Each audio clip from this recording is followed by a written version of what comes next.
This is my last message addressed to the people of South Africa. To my dear wife and family, I will say goodbye in a different way. Our country faces so many challenges of a serious nature. I hold firm opinions about all of them, but decided to keep this message very short and only really focus on two issues, touching me and touching the country.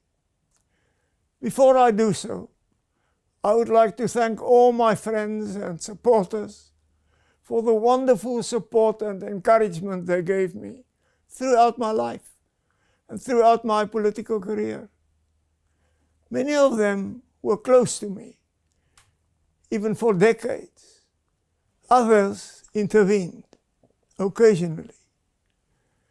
I thank you for your support and your trust in me. I thank you for your friendship. Thank you for having carried me on your shoulders for so many years. The first issue I want to focus on is apartheid and me. I'm still often accused by critics that I in some way or another continue to justify apartheid or separate development, as we later prefer to call it.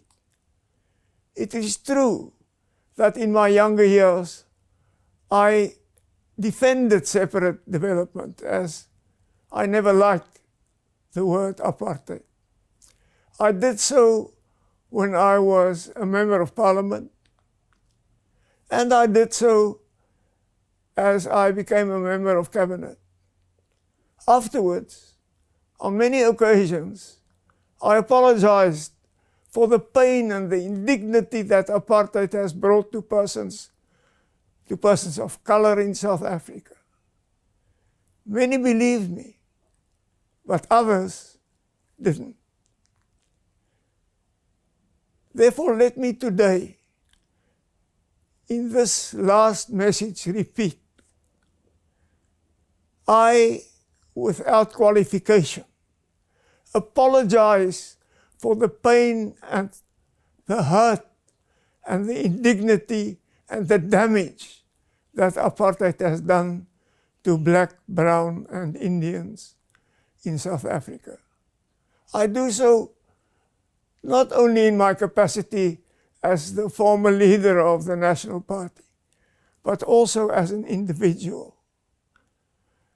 Allow me in this last message to share with you the fact that since the early 80s, my views changed completely.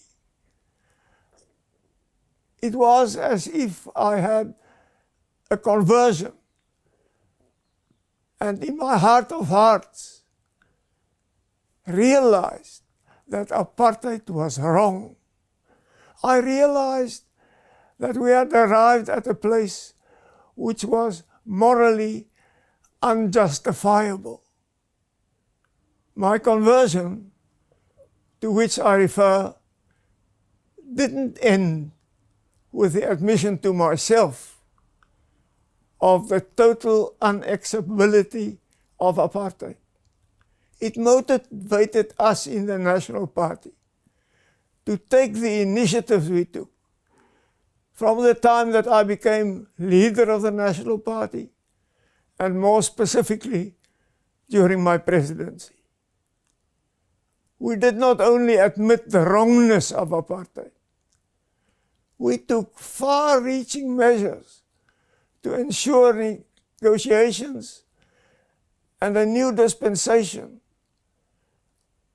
which could bring justice to all. This brings me to the second issue I want to focus on. Together with most other South Africans, I'm proud of our Constitution. The Constitution which we hammered out in the negotiations which started in 1990 and which culminated in the final Constitution of 1996. I fully associate myself with the values and principles enshrined in our Constitution. And I'm deeply concerned about the undermining of many aspects of the Constitution, which we perceive almost day to day. It is my plea that the government, all parties, civil society, and all South Africans should once again embrace the Constitution and interpret it in the balanced way which the Constitution demands. We need to align the principles of non-racialism and non-discrimination with the need to deal with the past and issues like affirmative action. We need to guard over the independence and the impartiality of our courts. We need to promote economic growth and job creation by basing economic policies on the principles contained in the Constitution and not on ideologies which militate against the Constitution. We need to make the Constitution the cornerstone of the new society we are building.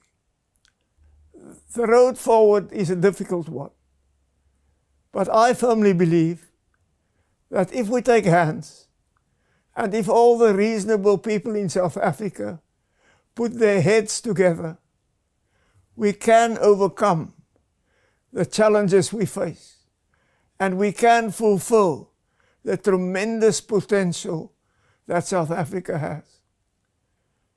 May the South African nation show the courage and the ingenuity to achieve this.